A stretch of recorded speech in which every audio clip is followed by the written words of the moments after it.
Hey everybody, this is the Crazy Kirby Kid, and I'm showing you a couple of modded Super Mario Bros. Levels that I made about a year ago. And right off the bat you see this pit, and you know that's something that beginning players won't necessarily be able to handle, but this is definitely sort of the Super Mario Bros. Lost level kind of level design, where I assume that you've already played and beaten the original Mario Bros. And you're in this for like a harder experience or for more action with an increasing difficulty level. So right here I'm just showing you a little bit of the level, and a lot of these things you don't normally see in a normal Mario game, like where they show you a path that you can get to, like right here, but then there's invisible bricks that block the way, and you saw that mushroom sort of run off the side of the screen. You have to balance getting lots of coins versus moving forward to keep that mushroom on the screen, because it sort of plays into that one level of nuance where you have to really understand how far things are kept track of when they move off screen, and when the game system actually takes them out. So I'm just showing you the rest of the level.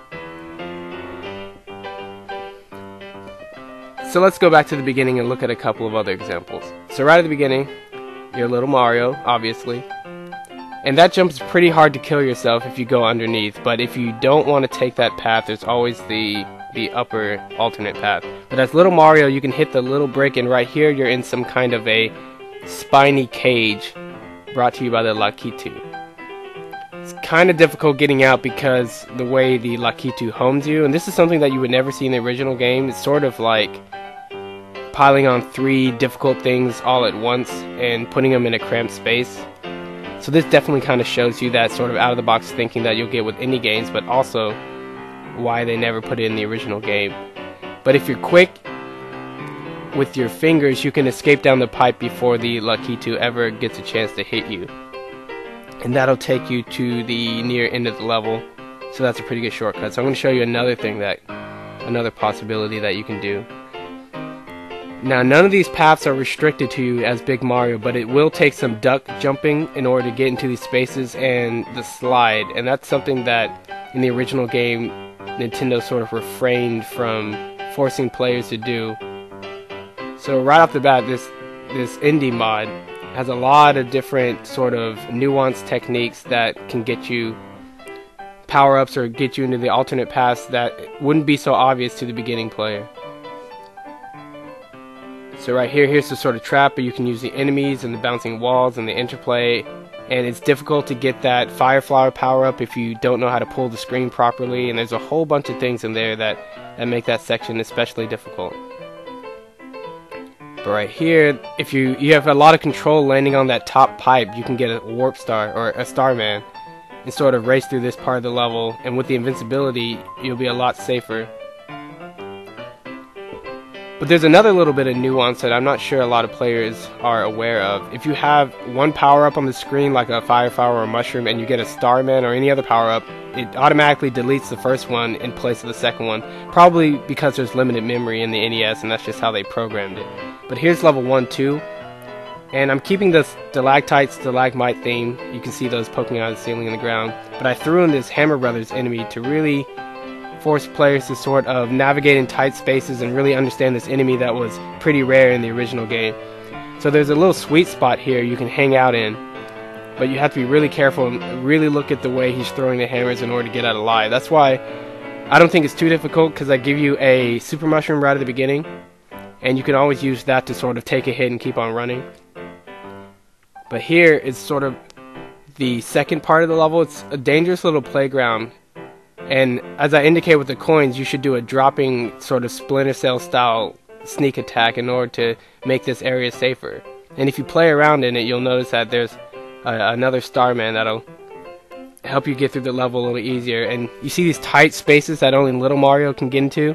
If you're Big Mario, you won't be trapped, but it will be a lot more difficult for you to get in and out of those spaces. So this level has a lot of secrets and a lot of tight spaces. Two things, or a lot of power-up locks in tight spaces. Two things that you won't necessarily see a lot of in the original Mario Brothers. But instead of running on the top of the game, I thought I'd do something clever and put a mushroom at the top and have you follow along the bottom in order to catch it in time. And since the mushroom's the only power-up, or the one-up mushroom that you'd be able to do that with, I made sure that only little Mario could to activate that. You could go down that pipe if you wanted to, but here's where the halfway spawn point is, and the rest of the level is pretty simple. Except for I raised the bricks right here to 5 bricks high instead of 4 bricks high, so even when you can hit this power-up right here, it's a lot more difficult to jump up and around. You gotta make sure you have someplace safe to land onto, or just a lot tighter platforming controls. So there's more in this level that I want to show you, but I'm going to go ahead and get to the end. There's an emote. Be careful, if you slip off, you die. It's sort of a funny way of saying this game is a lot more difficult than the last Super Mario Bros. That you ever played before. So you notice that this section right here, if you don't want to fight the Hammer Brother, you can sort of break the bricks at the top in the classic fashion, but it's a little bit more difficult to get up. So using a couple of the nuances of the way momentum works and how you can start building it while running backwards, you can get up to the top and sort of skip most of the level. Just like in the original Super Mario Bros., you can kind of turn your brain off and make it to the end, but I put these 2 little fire bars here to remind you that you still gotta play and that this game is different from what you played before.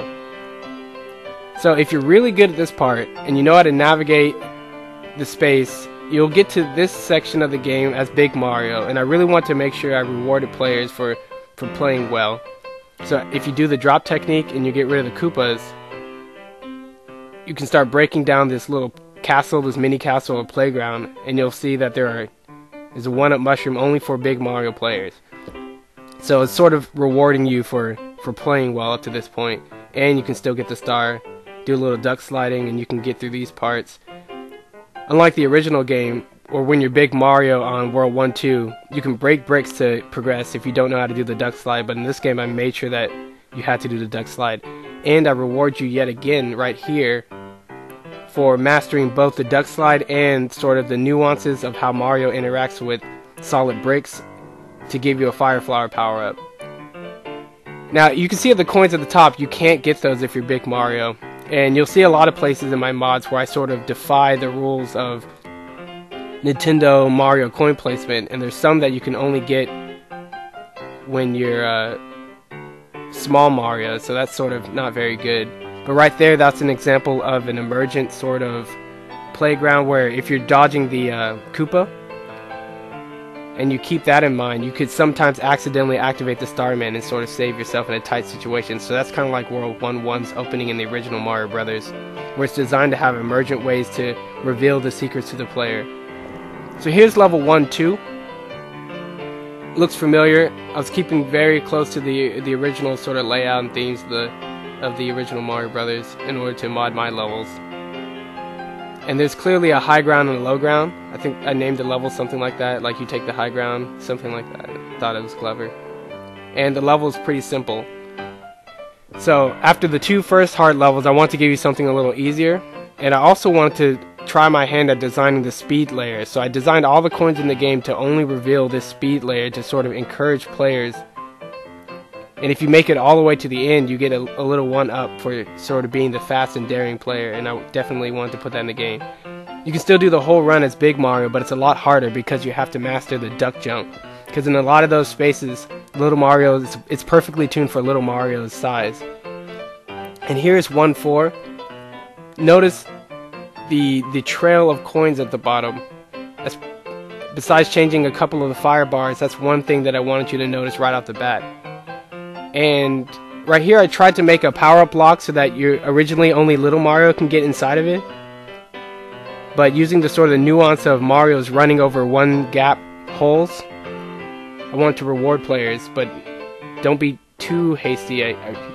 Going through the top layer, also you should remember that there's a very large fire bar that would be very difficult to get around if you're in this tight space. So sort of using a little bit of folded level design by looping the castle on itself. But with a little skill and a little preemptive running, you can definitely make it through.